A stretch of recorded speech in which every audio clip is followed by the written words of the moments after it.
treatments, which we understand is outpatient treatment, so he's not going to be spending any more nights in hospital, but it is significant enough, clearly, to warrant hospital treatment.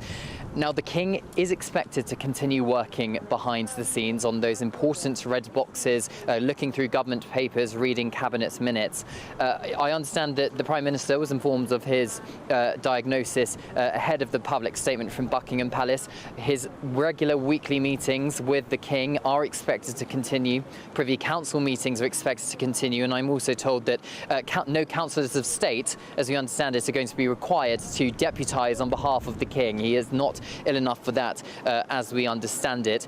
Another perhaps quite surprise announcement, but perhaps emphasises the significance of this statement, is from the Duke of Sussex, who has not only spoken to the King about his diagnosis, but is making arrangements to fly across the Atlantic back to London to spend time with his father. We also understand that Prince William, as you would expect, is in regular contact with his father as well, and is expected possibly to represent the King at a number of engagements. Queen Camilla is expected to continue with her public engagements, but of course will be supporting the King behind the scenes. But it does really highlight now the fragility of this slimmed down monarchy, with the King and the Princess of Wales out of action long term.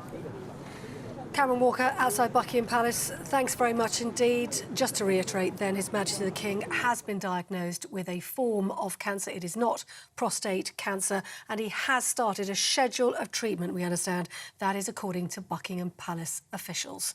You're with GB News, Britain's news channel.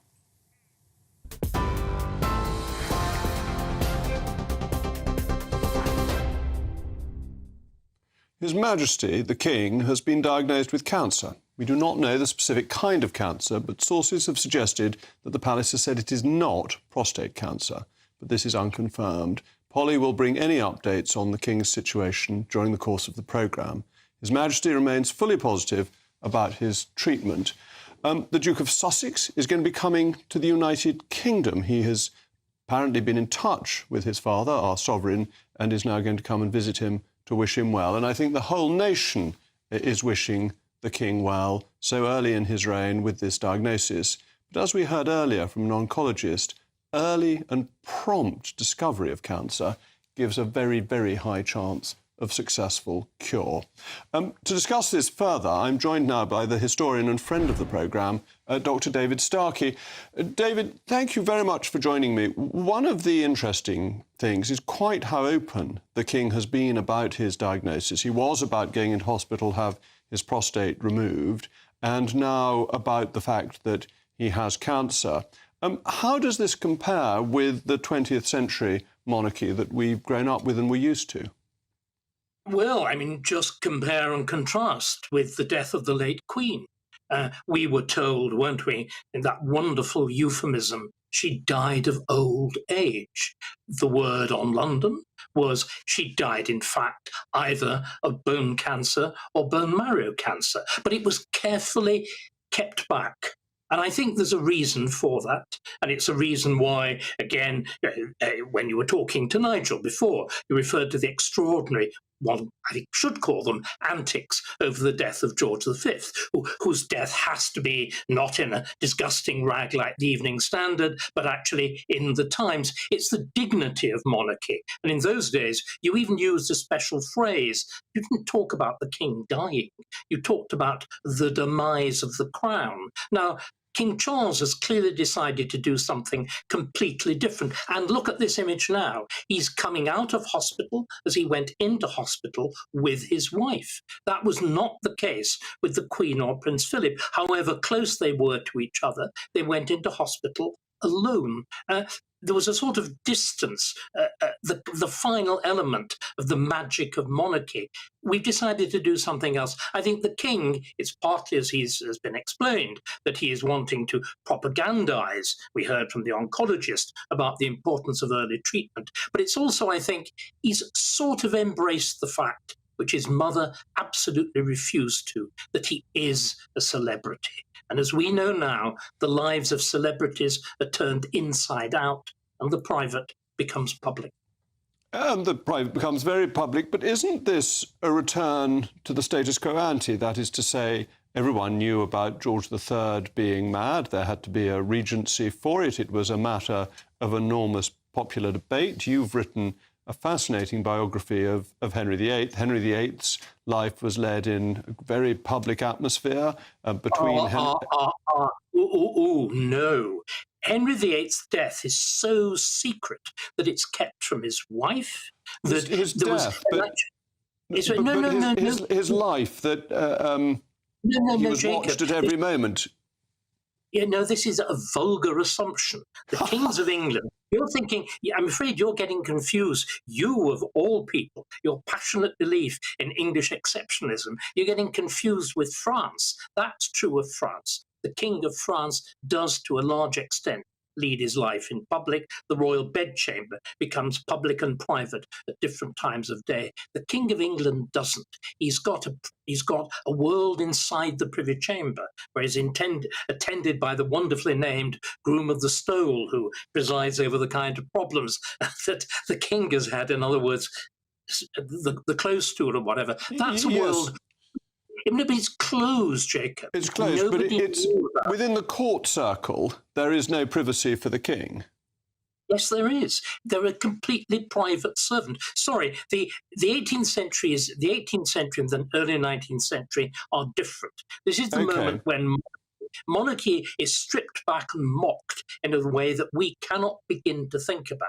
The remarkable change is the change that takes place through Victoria, except, of course, remember, Victoria, shockingly, does put large parts of her life into public. The journal of her life in the Highlands, which was regarded as being the Queen publishing a book about letters with her husband, and so on, seen at the time as extraordinary. The world you're really talking about is the world of the early 20th century Windsor monarchy, when the monarchy is elevated above everything. It's no longer political, but instead it becomes almost a national religion. We talk about the NHS as the modern national religion. In the early 20th century, it was the monarchy. It was English Shinto. It was king or queen. So, David, where do you put this currently in terms of the general phases of the monarchy, that it's been more public and less public? This is quite public, but not everything is being revealed. Is this just recognising that in the modern world people will discuss it anyway, and therefore they may as well say, whereas in the reign of George V, people were more discreet and didn't pry into royal stories in the same way? I think what it really is, as I said, it is the semi-embrace by King Charles of celebrity. I mean, after all, he's deployed enormous numbers of his private interests, his interest in ecology, in plants, in the natural world, in alternative medicine, of which, thank heavens, we haven't heard very much at the moment. He's deployed these private interests in a public sphere. So he's already crossed that line. But isn't it interesting to compare the relative, in fact, absolute reticence over the Princess of Wales, where we've been told only the vaguest of things? In other words, this is very much a king gesture, a Charles gesture. Well, and indeed, and the Princess of Wales is behaving very much more like the late Queen, not divulging anything or very little about her condition other than that she's been in hospital. Right.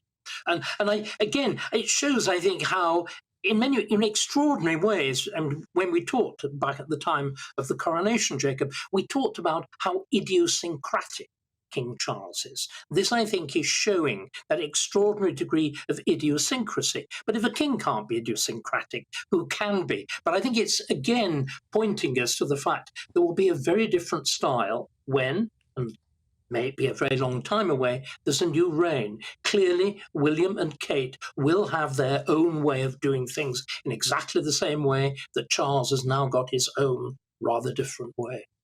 David, thank you very much for joining me. With me now is my panel, former Brexit Party MEP Annunziata Rees-Mogg and the former Labour MP Stephen Pound. Stephen, this is the interesting thing, isn't it? What does it say about monarchy? I mean, one of the things it says is that the people have a huge regard for the monarchy, that there is an immediate outpouring of sympathy and concern for the king. But it is a more open monarchy with King Charles than it was with Queen Elizabeth II. Oh, absolutely. And you know, King George has been mentioned. You remember they used to put up notices outside Buckingham Palace saying, you know, the king is moving peacefully towards the end. And it was full of euphemisms. We still don't know whether he was, what his final situation was. But look... Well, we do. He was killed by his doctor. I didn't know we could say that. Yes, we can. And there was, we all knew that. I didn't know we could actually say it. It was in Kenneth Rose's biography. Yeah. And there was the diamorphine, wasn't it? Schoolboy rhyme, Lord Dawson of Penn has killed many men, and that's why we sing God Save the King. And Lord Dawson of Penn gave him an extra dose of morphine. Can I say, Jacob, as I may have mentioned before, you and I went to different schools, and I have to say your school had a better poetic tradition than they did. But look, the King is a celebrity. There's no getting around that. And so people identify with celebrity, they're interested. There's a certain prurience. But in this particular case, I think because Charles has been a part of... I mean, he's the same age as me. And so all my life I've known him in one way, shape or form. And everybody in the country feels the same thing. And so I think that it's something which is... When Her late Majesty Queen Elizabeth passed, we really felt that there was a vacuum, there's a void in national life. You know, someone who was actually so much a part, not just of our constitution, not just part of the monarchy, but part of the whole totality of this country.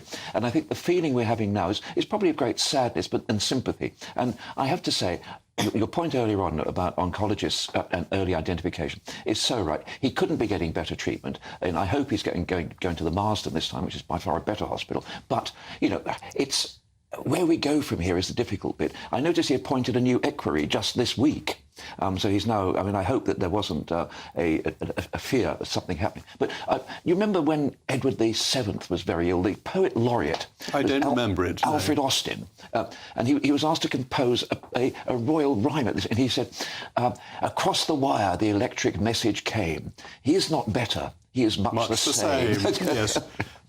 Nunziata, partly there's this issue of it being public and that potentially helping people. There's then also the constitutional issue. The King has said he will carry on with his business, carry on with the audiences with the Prime Minister. But the slimmed-down monarchy makes it very narrow, doesn't it? The work's falling on very few shoulders. It does, but I think every single person in this country recognises that an unwell person needs to look after themselves first and foremost, and that is incredibly important with our monarch.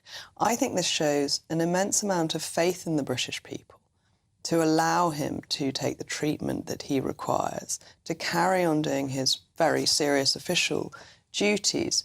But I think it demonstrates his depth of faith, that he is not afraid of mortality, but also that he is part of the 21st century. I mean, even when I was a child, you didn't refer to cancer. It was the C word, and it was a death sentence.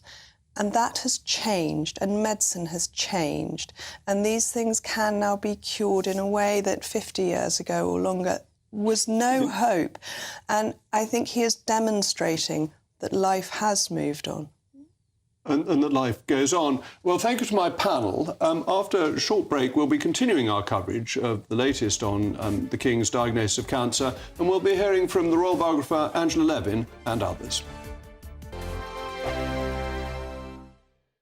2024, a battleground year. The year the nation decides. As the parties gear up their campaigns for the next general election. Who will be left standing when the British people make one of the biggest decisions of their lives? Who will rise? And who will fall? Let's find out together. For every moment, the highs, the lows, the twists and turns. We'll be with you for every step of this journey. In 2024, GB News is Britain's election channel.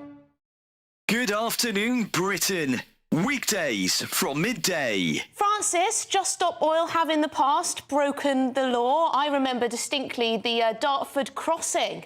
That ended up with 2 jailed, I believe, if I remember correctly. Is it ever justified in your view? Yeah, thanks so much for having me on. I mean, I would have to say yes. I mean, we're trying to preserve my life, your lives, the lives of your family, and it's not just the planet that we're trying to protect, it's the lives of millions of people. And, you know, we know from history that we have to break the law in order to put pressure on the government and to be listened to. No one would doubt your sincerity in your views. You genuinely believe in what you fight for. But there are others who think differently. For example, there are Islamist extremists who believe that people will go to hell unless they convert to Islam. They will sincerely, perhaps, break the law in order to force people to convert. In their view, they might be saving people's lives for eternity.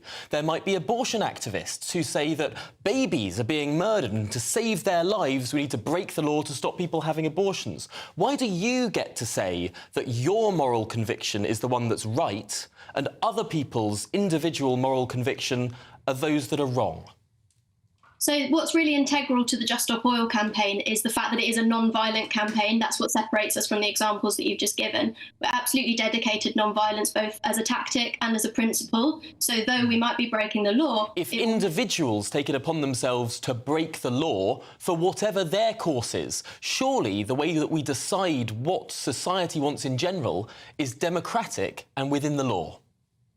Well, of course, we know also that protest is absolutely integral to maintaining and upholding a democracy, and in particular, non-violent protest. I mean, I really can't express to you how severe this situation is, and I'm sure you know this. I'm Michelle Dewberry, and I'm not here to tell you what to think.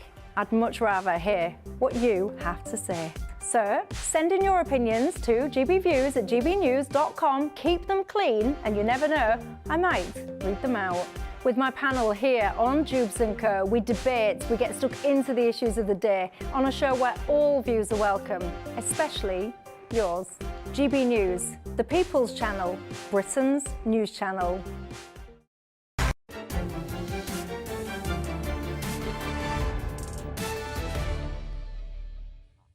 Welcome back. I'm Jacob Rees-Mogg, and this is State of the Nation on GB News.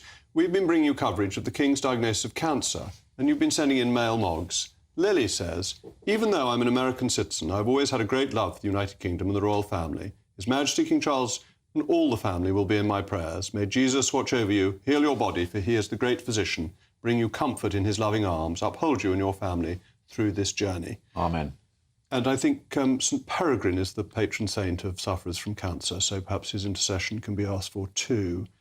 Suzanne, wishing His Majesty the King a full, positive and peaceful recovery in the days and weeks ahead, and also strength to Queen Camilla for her continued support and devotion to her husband and to the British people at this challenging time for the royal family.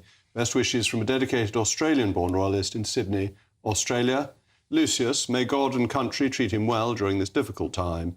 And Dave, we all wish the King well, but we don't want the Sussex in the country. Well, sources have said that the Duke of Sussex has spoken to the King in light of his cancer diagnosis and is expected to fly back to the United Kingdom. Obviously, their relationship has had its ups and downs in recent years, but this shows the importance of family and reminds me, at any rate, of the parable of the prodigal son, who I'm sure will be welcomed back not just by the King, but by the nation with open arms when he comes back under these circumstances. But who better to speak to than the biographer of the Duke of Sussex, Angela Levin. Angela, as always, it's a pleasure to have you on the programme. I imagine that Prince Harry, the Duke of Sussex, will be welcomed back with open arms, and that out of some bad news, something positive is coming. Well, I can't say I absolutely agree with you, because it depends if Harry is still thinking only in terms of me, me, me. And when he's come over to London or phoned, he's actually wanted to tell his father that he still wants him to apologise, particularly to Meghan for the way she was treated. And he's got so many moans that they go back to when he was quite a small child. He's got a great list. And I think that that would actually not be a good thing to do. I think it's good that he's coming, but he's got to come with an apology, perhaps, because a lot of stress can actually lead to some sort of cancer, and he should actually take responsibility for upsetting his father hugely, not arrive and then say, you know, I want you to cover all these facts for me and apologise. But isn't it a time for everyone, Angela, to let bygones be bygones, that for the Duke of Sussex to forget all the things that he was asking for, not ideally to bring a TV crew with him, but also for us, the British people, to let bygones be bygones as he comes to support his unwell father, our sovereign? I think the king might feel like that, but that's really not Harry. You know, I spent 15 months with him, and when he's got something he really wants to see, to hold on to, I don't think he's going to just drop it all. Will Meghan let him? I don't know about that either. She's not coming with him, which is probably good news, but she's wanted to destroy the royal family, and I think that Harry has a big mountain to climb if he does actually become very close to his father. I don't think she will be pleased whatsoever. And he's got this rock that he's in, that whether he upsets Meghan or he upsets his father. So you think this is sort of half an olive branch, but not necessarily a full olive branch? Well, I don't think you can judge it, but I think it would be very unexpected if Harry changed the way that he's behaving, not just for, 10 or 15 minutes with his father, but from now on. But I don't think that will happen because Meghan will not let him.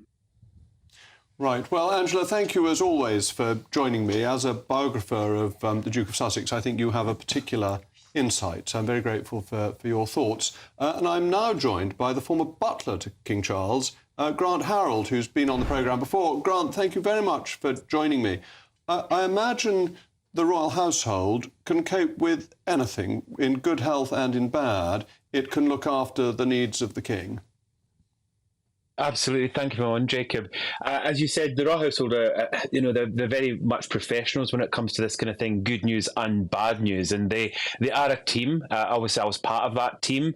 They work efficiently together. They work very well. And they work closely with members of the royal family. So they'll be, obviously by his side. They'll be there to support him and to help him through the coming months with with the treatment he's going to be receiving as well.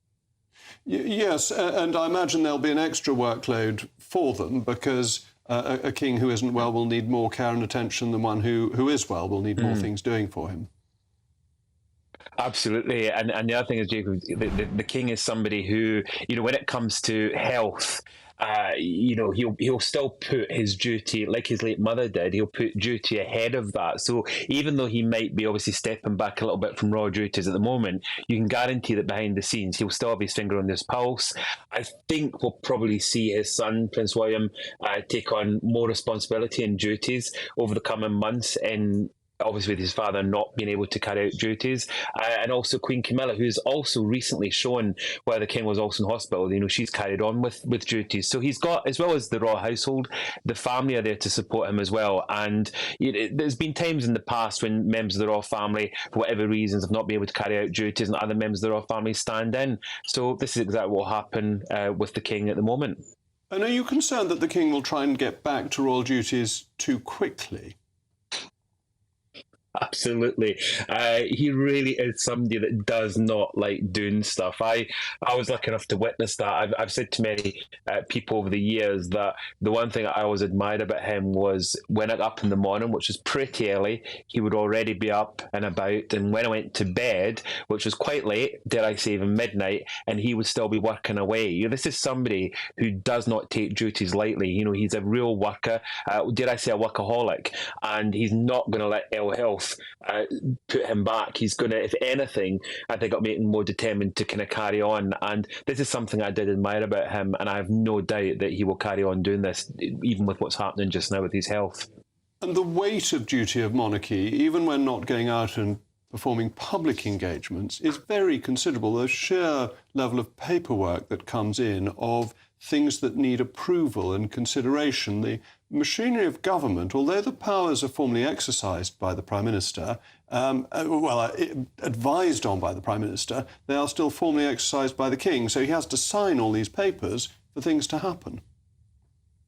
Absolutely, and you'll be aware of that from the government point of view. He's very much, that's a big part of what the monarch does. The red boxes, which correct me if I'm wrong, but they're daily, and so that is something that he again would take very seriously, and he will not want not to be carrying on those duties. So he'll still want to be informed. He'll still, I'm imagining he'll even carry on with his weekly audiences with the Prime Minister. I don't see him stopping that. I think he'll still, behind the scenes, he'll carry on the duties of monarch, and as you've said, I think people forget that when they see him in public carrying out those duties, they think that's him being the king. But the reality is there's a lot that goes on behind the scenes, a huge amount that people don't get to see. And that's why I used to always find it frustrating when people used to kind of say, oh, you know, they kind of have it easy and it's quite an easy life. And, you know, when I was a youngster, I used to think it'd be amazing to be a member of the royal family. When you've worked there and you've actually seen what that life is like and the duties and the schedules, it takes a lot for somebody to step up and do that. And this is something the king has done his whole life and will continue to do. Well, thank you very much, Grant. My panel is still with me, the former Brexit Party MEP, Annunciata Rees-Mogg, the former Labour MP, Stephen Pound. Stephen, thinking back to the early 1980s, there was a huge royal family to carry out duties. The Queen Mother was still alive, Diana, Princess of Wales, Duke of Princess Kent, Margaret, Duke of Kent, Duke of Gloucester. I mean, they're still going, but they're now relatively elderly. Prince Michael, a very large royal family. Now it's such a small number, and two of the most senior members are out of action. That is a problem, isn't it? Well, there's less frontline royals, without a doubt, but there is a bigger back office now, much, much bigger. Clarence House then actually beefed it up, and they've now got a much bigger structure there. But can I just say, I think Annunciata said something incredibly important earlier on. You don't look for a silver lining on an occasion like this, because there are no silver linings. But what Annunciata said about the demystification of cancer, I think is unbelievably important.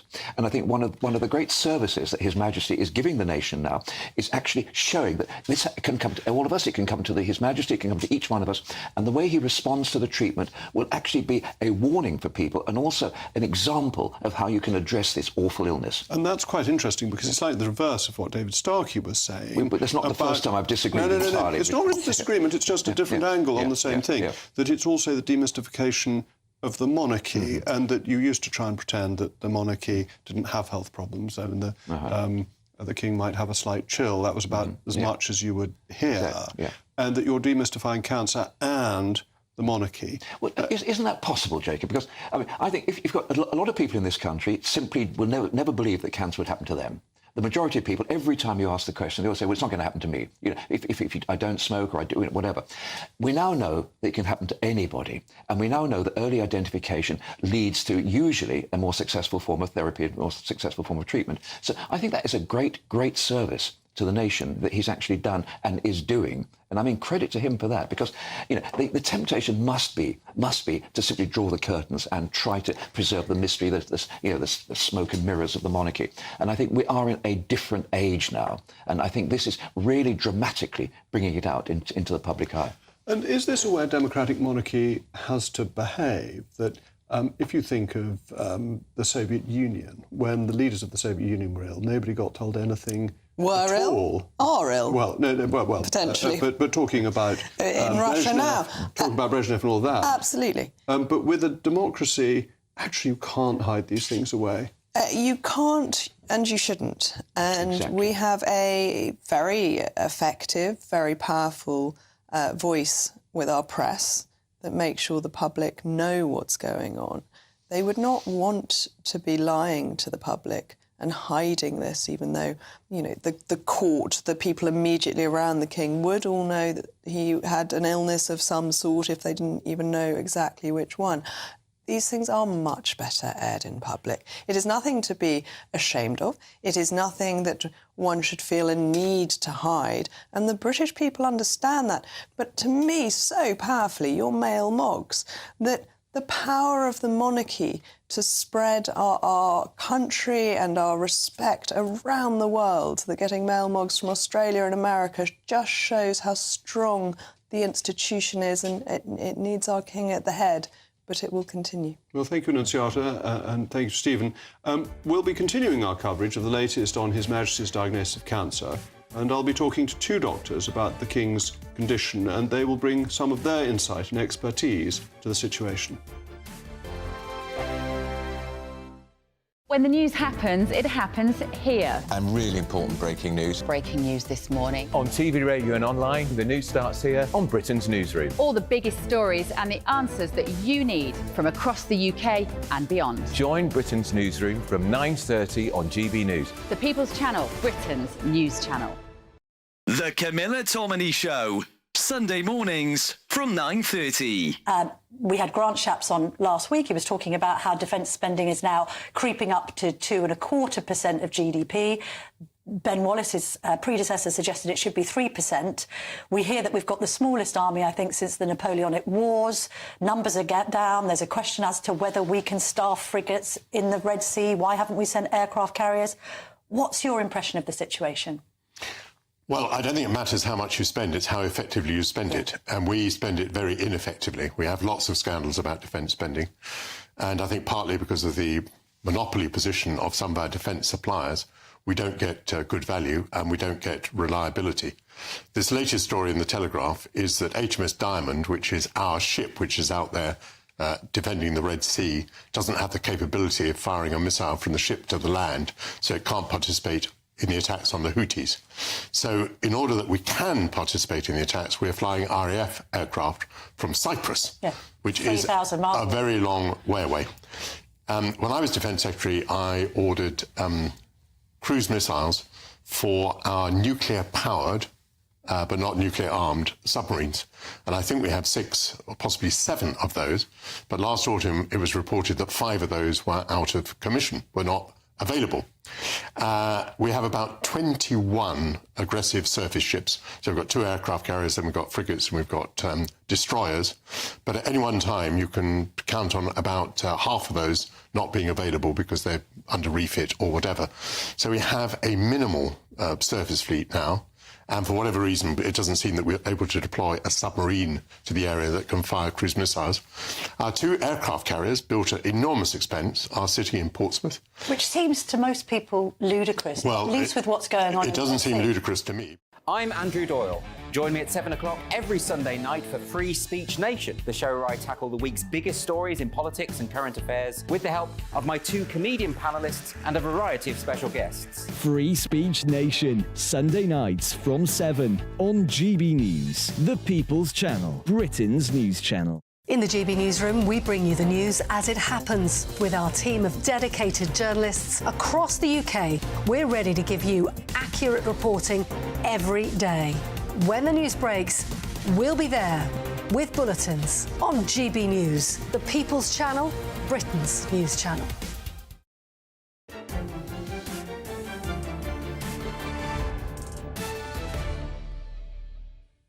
Welcome back. I'm Jacob Rees-Mogg and this is State of the Nation on GB News.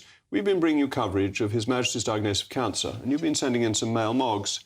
Taha says, devastated by the news today. I just want to express how very grateful I am for His Majesty's existence in this world. My heart aches, but I'm fortunate to find in His Majesty a sense of cheerfulness and courage, footsteps in which I hope to follow each day. A gentleman who works tirelessly for the causes he rightly believes in. I could find no better hero. A proud subject of His Majesty from his Commonwealth. And that's from Pakistan. Thank you very much for those moving words. Tony asks, if we lose the King, William becomes King and Harry takes over the Prince of Wales, etc. Camilla forfeits everything as she has no royal blood. Is this correct? I think it's treason to discuss this, but I'd better answer your question. Yes, William would become King. No, Harry would not become Prince of Wales. He would remain Duke of Sussex. Prince George would become Duke of Cornwall and could be created Prince of Wales by the King as the current Prince of Wales was created. But that requires something to be done, an active decision of the sovereign, whereas the Duchy of Cornwall goes automatically to the heir presumptive. Queen Camilla would not forfeit anything. Like the Queen Mother, Queen Elizabeth, the Queen Mother, the Queen's mother, she would remain as Queen Mother. She would go back to being called Queen Camilla. And Ian says, Jacob, what is the difference between cancer and what the palace describes as a form of cancer? Well, I don't know. But if the King's diagnosis remains unclear for now, he is said to be positive about his treatment. Sources have said exactly what Ian reported, that he has a form of cancer, and exactly what that is remains to be seen. But I am joined now by Dr. Frankie Jackson-Spence, the clinical researcher in oncology. Thank you so much for joining me. I don't know if you can answer the question posed by my correspondent. What is the difference between cancer and a form of cancer?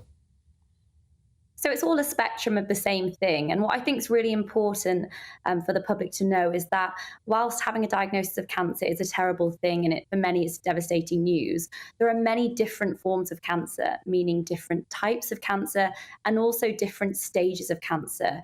And no one cancer is the same. So, many patients, even patients that I see, will have cancer treatment that is with curative intent, and they can recover from their cancer and live normal lives. This was the point that Nigel Farage was making in his programme earlier, that it is difficult. When you're open, people want even more, and that there is going to be an awful lot of speculation about precisely what type of cancer it is. And it seems to me that's slightly unfair, and that the King is entitled to an element of privacy, even if not total privacy, by virtue of his office. Yeah, I think that speculating on the type of cancer in this instance, when we have no information on the signs and symptoms, isn't particularly helpful. What I do think has been really helpful is that the King has shared his journey with his prostate diagnosis, and that has encouraged many men to come forward and get checked out. And so whilst he may want to keep these early stages of cancer and private, and going into cancer treatment is a daunting process, and it's likely he wants to keep that private until he's comfortable in the treatment. But I do think that sharing this is helpful, because if there's anyone sitting at home with niggling symptoms or doubts in their mind that they might be experiencing symptoms, then it might encourage them to come forward and get checked. To go forward, and can you tell anything from the fact that he will be an outpatient rather than inpatient? Is that an encouraging sign, or are most cancers now treated as an outpatient? So like I said, all cancers are different. Actually, the majority of treatments that we give for cancer are given as an outpatient, and that is through various forms. It can be through infusions through a vein, through a drip. It can be tablets, and it can be other forms of treatment like radiotherapy. We don't know because we haven't been given any information, but the majority of treatments are as an outpatient. What I think is a positive sign is that the statement is that he should be able to continue with some of his state duties. And actually, this just reinforces the fact that for many patients who are on cancer treatment, they can live relatively normal lives and go on getting about their normal activities of daily life. And we're always really scared to talk about cancer, and many people feel afraid to talk about it and they're worried about it. But actually, all cases are different, and many people can live fairly normally even with a cancer diagnosis and receiving treatment. Thank you very much, Dr. Jackson Spence, for joining me. With me now is Dr. Andrew Vance Owen, the former Medical Director and Chief Medical Officer at Bupa. Thank you for joining me. This must be something that when you were at Bupa came to you regularly, and I imagine the advice is always to get checked as early as you possibly can. It is, but sadly, people come to you too late. After they should have been checked. And by the time they arrive with Bupa or needing serious medical treatment, and that's why, as Frankie has been saying, it's so important that we get better at picking up diagnosis early and encourage people to come early. And I think what the King has said is very good, that he will hopefully encourage men, in his case, with his earlier diagnosis of benign prostate, to actually go and get checked, because there is always a possibility with a benign prostate that it could become malignant. And without speculating on the King's illness, as a general rule, if cancer is spotted earlier, the rates of survival, of recovery are now very, very good, aren't they? And people may not know that because, as one of my panellists, actually, Nunziata, was saying earlier, people in their 40s and 50s think of cancer as being just terrible and the chance of recovery low, but that's out of date. It is, and I do think that the sort of shock horror stories today and the sort of messages of sadness and things like that are misplaced. Of course, it's huge news for everybody, particularly the family, but I think some of it is sort of overdone. Just taking the example of prostate cancer, for instance. American data shows the 5-year to 10-year survival for early diagnosis of prostate cancer at 98% now. And it's a bit lower than that in the UK. But, this shows that cancer can often be treated, or many cancers can often be treated almost more as a chronic illness, which can be treated over a length of time. Well, thank you very much, Dr. Barnstone. That is particularly reassuring news to end on. With me now is my panel, former Brexit Party MEP Annunziata Rees-Mogg and the former Labour MP Stephen Pound. The King is going to carry on his royal duties, but constitutionally we have a very good, strong system if he weren't well enough. The list of councillors of state was adjusted to put the Princess Royal and the Duke of Edinburgh on it. There is a very good Regency Act from the 1930s, and therefore, even if the King weren't well enough, the Constitution is secure. Absolutely, and as it should be. And Princess Anne has been taking on so much anyhow. I think the British public would wholeheartedly support her, supporting her brother if he should so need to, if she should so need to. But the country will continue, that the monarchy is an institution, and whilst the King is incredibly important, it isn't just about him. It is about the entire system around him as well. And that will keep going, and we all wish him well, and we all wish for him to be fully back to his best as soon as possible. But he would be the last person to want everything to grind to a halt. Annunziata's right. There are constitutional issues, though. Jacob, you know and I know that every single piece of legislation passed in the House of Commons is passed in the name of the monarch. And you know and I know, we've stood there at the bar of the Lords where, when Her Majesty was alive, every piece of legislation had to say, La Reine le veut, the Queen agrees and approves. So there is that issue constitutionally, and I can't believe that will not actually, they'll find some mechanism. But it's interesting, the point. I mean, certainly, when I was undergoing chemotherapy, I was taking tablets every 4 hours and injecting myself with like an EpiPen, and I didn't actually miss any days at work. I mean, it was horrible for the first year because I was living on ice cream and yogurt because you get awful... Anyway, cancer's a horrible thing. But the point is, and I still go back to St Thomas's, and even though it's been 5 years, they say to me, by the way, you're not cured, you're in remission. You're in full remission. But thanks be to God, I'm fine and healthy, and so you can actually carry on working even when you're receiving chemotherapy. Well, that's really important. And again, like the King telling us what his situation is, thank you for telling us, because you are an example of how people can get through this, can carry on doing things. And as you say, working as an MP, which is a reasonably busy occupation. Yeah. Well, it was extraordinary. The side effects were quite amazing. I mean, when you go to St Thomas's, you get given a dedicated cancer nurse, and she works just with you. And she said, "Oh, there's quite a few side effects with the chemotherapy: nightmares, sleeplessness, depression, occasionally suicide." And I said, "Well, thank you for sharing that." She said, "No, I've been completely honest with you about that." But because one of the side effects is your cell count goes through the floor, so I was having to wear sort of thermal clothing in summer. It was awful. But the point being, the NHS is brilliant. We have superb oncologists in this country. I was cured, and although they say I'm not cured, but the key thing I'm trying to say was that it was early identification in my case. My wife did her postgraduate in oncology at the Royal Marsden, so I was fortunate from that point of view. But he will not, as his former butler quite rightly said, he will not be lying in bed in the morning. He'll be out and about. The advice from Stephen is, if you want to get over cancer, be married to an oncologist, which may not be able for everybody. We will be continuing our coverage of the latest on the King's diagnosis of cancer, and I'll be joined by the man who was with me during our coverage of the build-up to the King's coronation. Tired of the usual focus-tested, pre-prepared Westminster runaround? Well, so am I. So you want higher taxes? Is your department to blame for this? Are you rethinking this policy? Every Sunday at 9:30, I'll be sitting down with those in power to get the truth about the issues affecting you. Let's be honest, we've known about the cost pressures of this project for years, not months. That's the Camilla Tominey Show, a politics show with personality. On GB News, the People's Channel, Britain's news channel.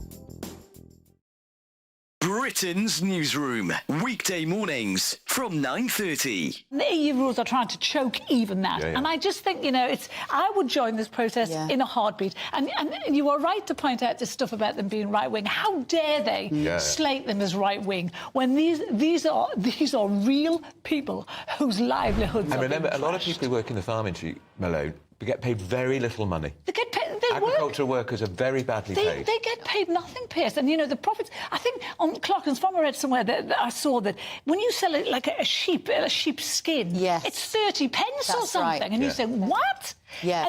And so you wonder how they can manage that. And I think after a year, Clarkson made a handful of pounds. He made like 90 quid profit or something. In a whole year working. But Carol makes a really good point, though, doesn't she, Nikki, about this idea that we go to the supermarkets, we shop there, we eat our food, we don't often give it a thing. And the farmers have become so frustrated by this idea that they are not respected. Absolutely. I mean, they're running what are effectively small businesses, often family businesses that have been passed down through generations. They also tend to know the land and the animals better than anyone else in those areas. I am all for green protests, I'm all for climate change activism, but actually... the only way you can do that is gradually. It's exactly what we've seen with Port Talbot. You can't just go in and say, you're not going to do it anymore this way. You've got to do it this way instead. The Tata Steel thing. Yes, exactly. You've got to do it this way instead. Lots of farmers are on board with protecting the planet, but they can't do it overnight. You've got to give them time. So they're protesting, they're saying no farmers, no food. When well, you it say can't you get any more support some of obvious. these environmental protests, you're not one of these closet supporters of Just Stop Oil, are you? I'm not a closet supporter. I think I've been quite open about Just Stop Oil. No. I don't like all their methods, but I do like the message. Any of them. But I do appreciate the message. But sometimes you've got to do difficult things. What they're asking for now, those protesters, are unrealistic. What these protesters are asking for is not unrealistic. No. 2024, a battleground year. The year the nation decides. As the parties gear up their campaigns for the next general election. Who will be left standing when the British people make one of the biggest decisions of their lives? Who will rise? And who will fall? Let's find out together. For every moment, the highs, the lows, the twists and turns. We'll be with you for every step of this journey. In 2024, GB News is Britain's election channel.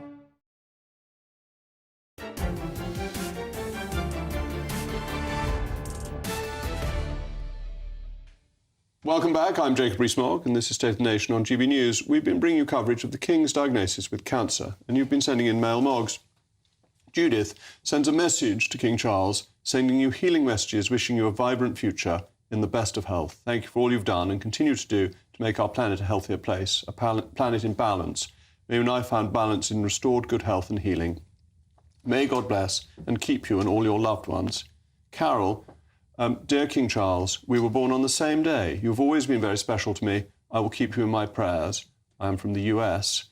And Paul, dear Jacob, I'm writing from Auckland, New Zealand. How wonderful to hear the most respectful way that you refer to His Majesty on your programme. We Kiwis also wish King Charles well and look forward to seeing him here one day. So, Your Majesty, you are getting good wishes from all over the world coming in to British television channels. As I mentioned before the break, we'll be speaking to a friend of the programme who was with me during GB News' coverage of the King's coronation. So I'm now joined by former BBC royal correspondent Michael Cole. Michael, you're a very experienced royal correspondent. Did you, in your time, ever know such openness and frankness from the palace? No, and it's a good thing. And I'm glad you mentioned that, Jacob, because whenever we're together, there seems to be big and sometimes explosive news coming out of Buckingham Palace. And it could hardly be bigger than the news tonight. Extremely grave news, but not the gravest news. And there's always hope. And before I go any further, I would love to associate myself with your kind and gracious good wishes to His Majesty and those remarks that are coming from well-wishers around the world, and to say to our friend in New Zealand that the King and the Queen are due in New Zealand in October at the end of this year after a Commonwealth Heads of Government meeting, which is going to take place in Samoa. So let's look forward to that.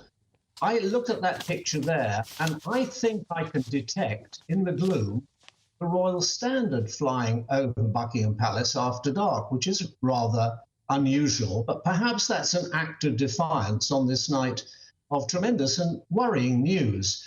if I can revert to Cameron Walker, GBNews is young but very authoritative royal reporter. He said earlier that we still do not know why the Queen died, of what she died. And that's absolutely true, because that was how it was done in the Queen's day.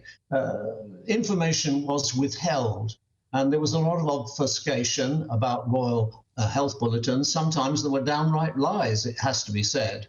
But the way the Queen did it was very discreetly. And if we go back further, I was 8 years old when her father died 72 years ago in 1952. And we knew that he'd had his lung removed because he had lung cancer. But we didn't realize how grave it was until it was suddenly announced that he was dead.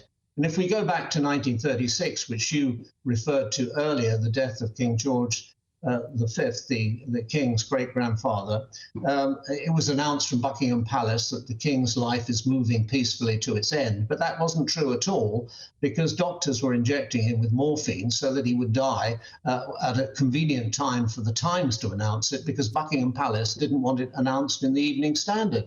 So yes, we have moved. As my father, and indeed Nunziata's father, was editor of the Times, we always thought that was quite appropriate, that you would want a royal death in the Times rather than in the Evening Standard, but that may be a rather old-fashioned view. Anyway, thank you very much, Michael. Just a note on royal standards. I understand that the King is back in London, but the royal standard now flies over both Buckingham Palace and Clarence House, because Buckingham Palace is being used as the office and Clarence House as the residence. And it does seem to me it's a sign that the King is in his capital, and it's a very positive sign about the treatment that he is going to be having. Well, my panel... Didn't the Times have a special black-rimmed edition after the... Yeah, they actually published a special edition of the Times. Of course, it was a broadsheet then, and it had nothing, no news on the front page. You know, well, it didn't in those days. It just had adverts. But it also had a black... Because I'm sure my father kept a copy of that, which is... Yes, well, let's not get too gloomy, because the diagnosis is... Oh, no, we're not talking about... His Majesty is going to have treatment. It is wonderful from these mail mogs how good wishes are coming in from across the world. Globally, isn't it? It's extraordinary. When the Queen died, I don't think any of us thought anyone could overfall her position, not just nationally, but globally. And yet here we are 18 months on, and the King has achieved that. That is a remarkable achievement in a short space of time. It's been 18 months of incredible hard work, incredible outreach, and incredible honesty and openness. And I think 18 months ago, who of us would have thought that Queen Camilla could actually find her way into the hearts of the nation in the way she has? Well, that was my follow-up point. Queen Camilla has been amazing, and she's a year older than the King, if it's not indelicate to mention a lady's age. No, of course it is, but she is. But look how hard she's working. She's working incredibly hard, but I think she is also a very human face to the monarchy, and that when the Queen's father died, she was in Africa. She had no idea, let alone the British public, quite how serious it was from any report I've ever seen. And at least now Prince Harry does have the chance to fly back in the next few days. If they want to make up, they've got those opportunities to have those conversations, and the King will then get better. But being open in this way, and I think Camilla has been an influence on that, I think is very positive for the future and the strength of the monarchy, as we're seeing how much it means across the world. Indeed, and the global reaction is very strong. And the feeling that actually the King is carrying on with his business nonetheless is also, I think, very important. Oh, yes, it sends a very, very powerful message. But it's interesting when you think Barbados resigned from the Commonwealth and Jamaica was making all these comments. It just shows, maybe... That's all from me. Sorry to interrupt. Stephen, next is Patrick Christie's, and I have a feeling I know what you're going to be talking about, Patrick. Yes, Jacob, thank you very, very much. Devastating news that King Charles has cancer. We'll be going live to Buckingham Palace. I'll also be talking to Paul Burrell, Diana's confidant and a cancer survivor. Harry is, of course, coming home. Sources have confirmed to GBNews that Meghan Markle is not. I'll be talking to Meghan Markle's brother on all of that. I've got Lady Colin Campbell and Phil Dampier as well. God bless the King. Well, indeed, may the King live forever. Amen, amen, alleluia, alleluia, amen. That'll be coming up after the weather. I will be back tomorrow at 8 o'clock. I'm Jacob Rees-Mogg. This has been State of the Nation. I'm sure the weather in Somerset will be absolutely excellent, as always. But in the meantime, St Peregrine, pray for us. and may the King be restored to good health. Everyone from GB News wishes His Majesty a quick recovery. Amen. God save the King. Amen. A brighter outlook with Box Solar, sponsors of weather on GB News. Good evening, Alex Burkle here again with your latest GB News weather forecast. Whilst for many, especially in the south, it's going to stay mild as we go into tomorrow, further north we have some colder air pushing its way southwards. That's coming in behind a front which has been lingering across Scotland for a little while now and has already brought some significant rain. That heavy persistent rain is going to continue to edge a little bit further southwards overnight, pushing into southern Scotland, northern England and also Northern Ireland too. To the north of this then, that colder air, and so we are likely to see some showers turning wintry and some icy patches first thing Tuesday morning. A cold start here, much milder further south, a cloudy picture keeping temperatures up overnight, many places starting the day in double figures. As we go through the rest of the day on Tuesday, that rain continues to feed further southwards, spreading into more central parts of England and across Wales, where the rain could be pretty heavy at times. Staying drier further south, though largely cloudy. Any sunshine is going to be pretty limited. Sunnier skies further north across much of Scotland and Northern Ireland, though watch out for a scattering of wintry showers and a real north-south split in our temperatures. Mildest in the south, highs of around 14 or 15 Celsius. Wednesday's looking like a largely dry but rather chilly day. However, as we go into Thursday, the potential for a system to push into cold air across the UK, bringing the risk of some significant snow. There is some uncertainty as to exactly where and when we're going to see the heaviest snow, but at the moment it looks most likely across central parts, and we do have a warning in force, with many places seeing a chilly feel. Looks like things are heating up. Boxed boilers, sponsors of weather on GB News.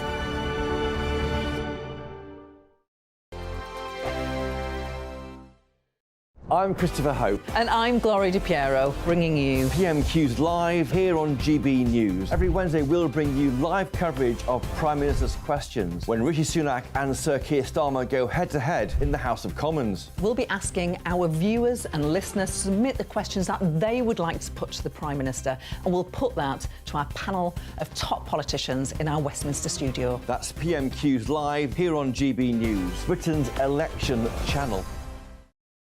Farage, Monday to Thursday from 7 p.m.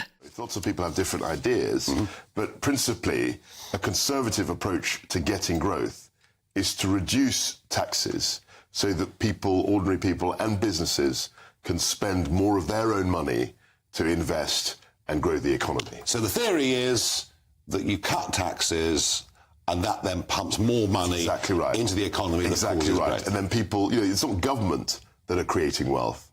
It's individuals, businessmen, companies that create wealth. It's the private sector that creates wealth, that the public sector then taxes and spends. I get the theory, but one of the criticisms of you, and I think one of the criticisms actually of all political parties, is they appear to be incapable of cutting government spending. That's the key. I mean, and I think when I look back, is that we should have had a credible plan to reduce the increase in spending. Now, that's often a difficult concept to explain. But it's in line with inflation, etc. That's all right. So when you're slowing the increase, it means, one year you spend £100 and the next year you spend maybe £101 as opposed to going up to £110. So the actual level isn't going down, but you're slowing the increase. And that's very much what I tried to do. And actually, looking back, the one thing I wish I'd done, was to present a credible spending plan at the same time as the tax cuts that we announced. You had a go, it didn't work out for whatever reason, and that analysis will go on for some years to come. We have Jeremy Hunt there as Chancellor now, hinting quite strongly now there won't be any tax cuts, but the truth of it is, under 14 years of Conservatives, for a variety of reasons, the tax burden has risen. That's right. To the highest since the Attlee government, way back in 80 years, 1951, whatever it is.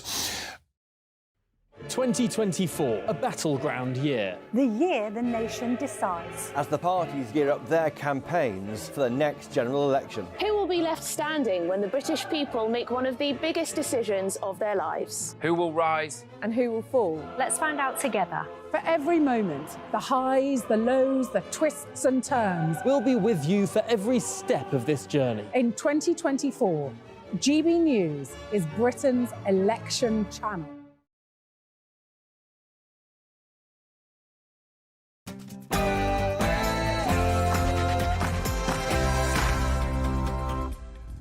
It's 9 p.m. I'm Patrick Christie's. Tonight, King Charles III has cancer. Buckingham Palace released this statement. It is not prostate cancer. I will be talking to medical experts. And joining me next, William and Charles have different personalities, of course they are. But William doesn't want to be king right now. Diana's confidant and cancer survivor Paul Burrell, who has just had the all clear after his own battle. We've got the latest from our royal correspondent Cameron Walker live outside Buckingham Palace for us. Also tonight, Prince Harry is flying home. Meghan Markle will not be joining him. I speak to Meghan Markle's brother on that. We also look at the burden now falling on Prince William as he nurses his sick wife, Catherine, looks after their 3 children and now picks up royal duties. This hour, I've got Lady Colin Campbell with the inside story of a momentous day.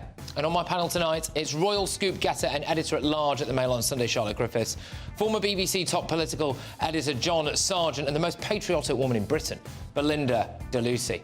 And the public have been sending their best to our dear king.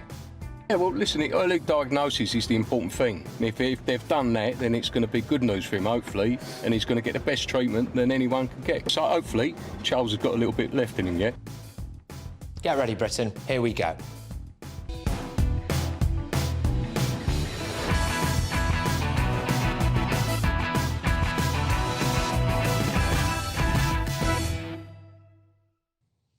King Charles has been diagnosed with cancer. Diana's confidant and cancer survivor Paul Burrell next.